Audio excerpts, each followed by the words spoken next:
It all started when I moved into my new apartment. I had just landed a job in a new city and needed a place to stay. The apartment was perfect, affordable, close to work, and in a nice neighborhood. The only downside was that it was a 2-bedroom place, and I'd need a roommate to split the rent. Luckily, I found someone pretty quickly through an online ad. His name was Mark. Mark seemed like a nice guy. He was quiet, kept to himself, and we rarely saw each other due to our different work schedules. Everything was going smoothly, or so I thought. A few weeks after moving in, I started noticing strange things happening around the apartment. At first, it was small stuff. I'd come home to find the lights on when I was sure I had turned them off before leaving. Sometimes, I'd hear noises in the middle of the night, footsteps, doors creaking, whispers. I figured it was just the building settling, or maybe Mark was up late. I didn't think much of it. One night I came home late after a long shift. Mark's door was closed, and I assumed he was already asleep. I went to my room, changed into my pajamas, and climbed into bed. As I lay there, I heard the unmistakable sound of someone walking in the hallway. The footsteps were slow and deliberate, almost like they were pacing back and forth. I got up to check, thinking maybe Mark was having trouble sleeping. When I opened my door, the hallway was empty. Mark's door was still closed, and the apartment was silent. I shrugged it off and went back to bed, but sleep didn't come easily that night. The next day, I decided to bring it up with Mark. Over breakfast, I casually asked if he had been up late the night before. He looked at me with confusion and said he had gone to bed early and slept through the night. I felt a shiver run down my spine but didn't press the issue. As the days went on, the strange occurrences became more frequent. I'd find my belongings moved, doors would open and close on their own, and the whispers grew louder. I started to feel like I was being watched, even when I was alone in my room.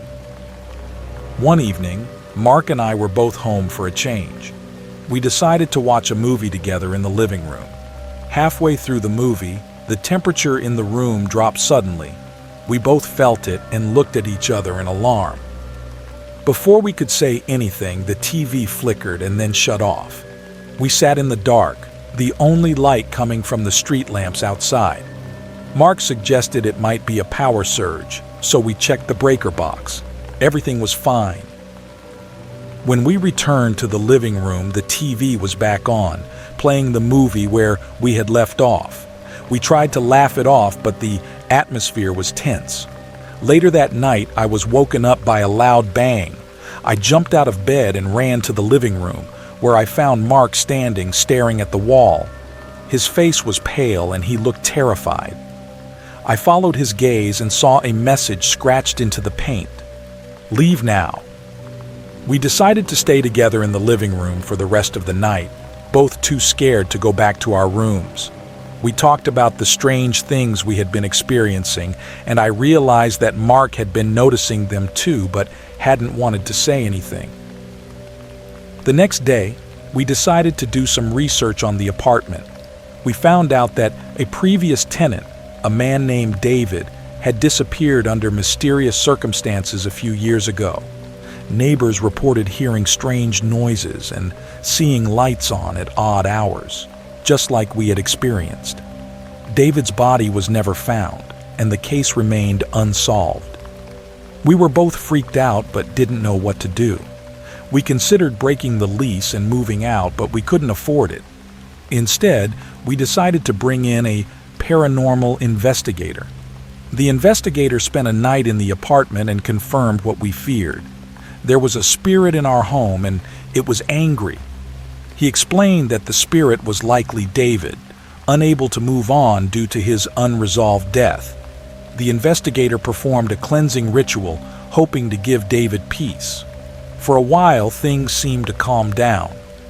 The strange noises stopped, and the feeling of being watched went away. But it didn't last. One night, I woke up to find a shadowy figure standing at the foot of my bed. It was Mark, or at least, it looked like him. His eyes were empty and his mouth moved, but no sound came out. I screamed and he disappeared. The next morning, I confronted Mark, but he had no memory of coming into my room. We decided we couldn't stay in the apartment any longer. We broke the lease and moved out as quickly as we could.